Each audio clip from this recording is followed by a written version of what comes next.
What's up, guys? It's Pillow King. I'm joined by Brandon Outlaw again. He has for us an updated Abyss Actor deck profile that he's actually been slamming people with, so let's go ahead and see it. Yeah, might be a couple updates coming after this, but I play Solemn Strike at 3. First night doing this, I actually really liked it. Came up a lot, even going second, but it gives this deck going first options. Next up would be Imperm at 3. Really good hand trap, good going first, good going second as well. So I've been playing some text recently, Sky Striker, Airspace Area 0. This might come out, but I like having the option to pop it with Rise to, summon Ray for free. And then Hornet Drones obviously helps you loop engage. Eagle Booster, this card I wasn't thinking about putting in, but I realized you could use it to protect your own Abyss Actor Link if you just have it in your hand. So it's pretty good in that regards. It's also really good for helping survivability. Widow Anchor at 3. For obvious reasons, it's Widow Anchor. I might cut down to 2 because I'm already running Infirm, and they sort of do the same thing if you go second. But I like it's Widow Anchor. Allure of Darkness at 3. Everything in the deck's dark, including Ray. So if you wanted to Allure of Darkness away a Ray because you're not going to use it, there you go. Good draw 2, helps you see more cards, plus a spell engrave. Terraforming for the Abyss Actor field spell and for Area 0. Upstart Goblin, spell engrave. You draw 1. 3, Abyss Script, Rise of the Abyss King. This is probably the best Abyss Script in the entire deck by a mile. You can pop cards face up on the field, yours or your opponent's. Really versatile, good going first or second. Abyss Script, Abyss-tainment. This card is also really good. It helps you recur stuff from grave by setting things. And if your opponent pops it, you can summon any number from deck. So it's kind of ridiculous. Abyss Script, Opening Ceremony. This helps you win in time. It also helps you with survivability if you're going first. And if your opponent pops it, you draw to you a 5 in hand. So if you empty your hand, you can draw into a lot of very nice hand traps. This is my first week playing this as well. I might have been playing in my old list. I stopped for a while. I'm playing it again. Pretty much it helps you dodge effects that would destroy your Abyss Actors by returning from field to hand and summoning from extra deck to field. Just helps recur resources, helps keep you in the game. I might take it out. Abyss Playhouse, Fantastic Theater, the field spell, it's really good. I only play it at 1 because you don't need to see it to win games, but when you do see it, it's really nice. And then the one and only Sky Striker, Mobilize Engage. If you're playing a deck that doesn't have this card in it, I find a way to play this card in it, because bare minimum, it's Ashbane. Like at its worst. At its best, you're searching Widow Anchors out your ass and drawing 1 card.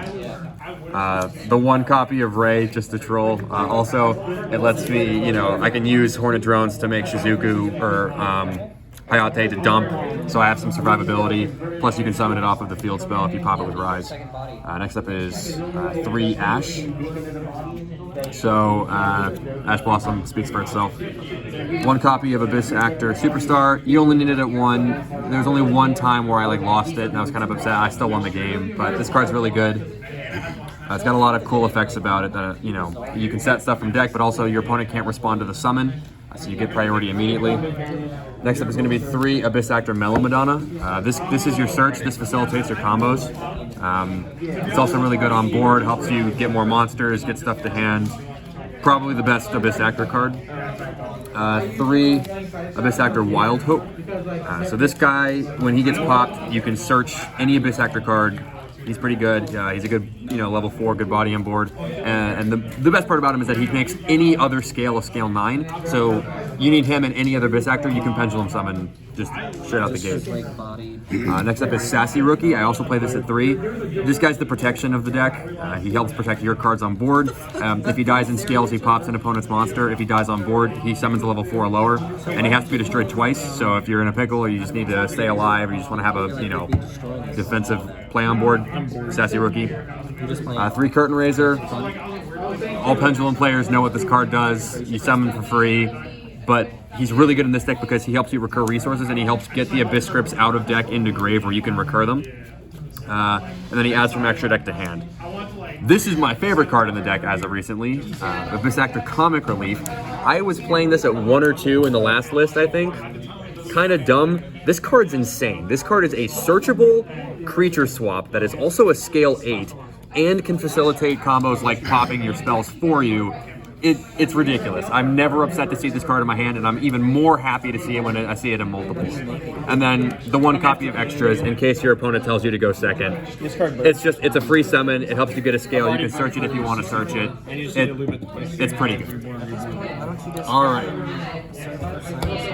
Side deck, I play Nibiru at 3. Because, you know, Nibiru, a lot of decks summon 5 times. The deck's Lucky 4 times. Lancey at 3.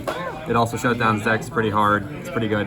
I play 3 Kaijus, 1 of the dark and 2 of the wind. So I play 1 of the dark because it's an allure hit at its worst, and 2 of the wind because the barrier statues are just so annoying. I play 2 copies of extras in the side deck. This is probably coming out. They're just extra.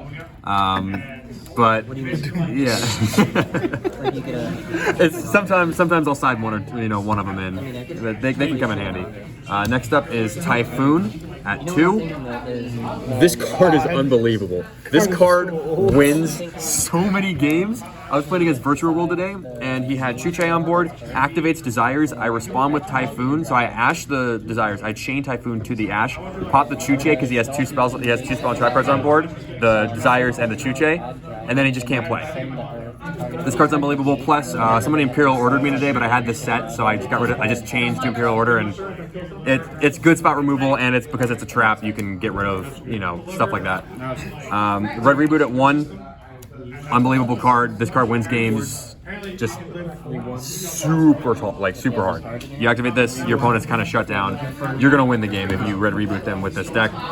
And then Harpy's Feather Duster. I took this out of the main deck and I put it into the side deck because I'm no longer playing to go second intentionally.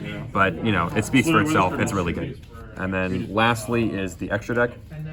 So the 1 copy of Zeus, just in case you happen to Widow Anchor or Comic Relief and XYZ. The Underworld Goddess, because it's good spot removal. It's really good at preventing graveyard effects from going off, and the really big body. Topologic. This probably isn't staying, but you can use it to summon Wild Hope underneath, blow up Wild Hope, search, and blow up your opponent's board. You can also do Sky Striker stuff with it. Boral Sword wins games. If I get an access code, I'll put access code in, but I don't have it. Boral Load, because this steals Dragoons, which super handy, very handy. Nightmare Unicorn, for obvious reasons, good spot removal. Ningirsu, also good spot removal. Geonator Transverser. This card, so much better than I thought it was. 1, you can steal cards like Dragoons with it, but you're going to be Widow Anchoring people's cards all the time. If you Widow Anchor, put to a zone of the card that you really want, and then just swap, you get to steal the monster permanently, and they have a negated monster now. It comes up a lot. It's pretty good. 1 of each Sky Striker monster. Links, just because you're running a small Sky Striker engine. Zeke comes up a lot as well, way more than I thought it did. So did Kaina. Kaina's been saving me all day. And then 3 of the Abyss Actor Hyper Director Link. This guy, he makes the deck run. He's unbelievable. He really is the director. Do you feel like the Sky Striker engine is something that you want to keep in permanently? Oh my god, yes. Oh my god, yes. It came in handy so much today. My biggest worry is that I'm probably playing 1 too many copies of Widow Anchor, or I don't really need the Eagle Booster. I don't need that 1 Abyss Script spell, because I was seeing too many spells today in 1 or 2 of the games, and it did make the difference. But in a 46 card deck, if you can find a way to cut it down and make it more efficient, please tell me. But yeah, I love it. It came in handy a lot today. Would you have played it if Engage wasn't unbanned? Maybe just the Widow Anchors, but probably not. It just doesn't seem worth it because the Engage draw 1 comes up so much, and you really see a lot more cards than you would without it. All right, well, cool. It was nice having you on the channel. Thank again. you. Yeah, good to be. All right, take it easy. You too.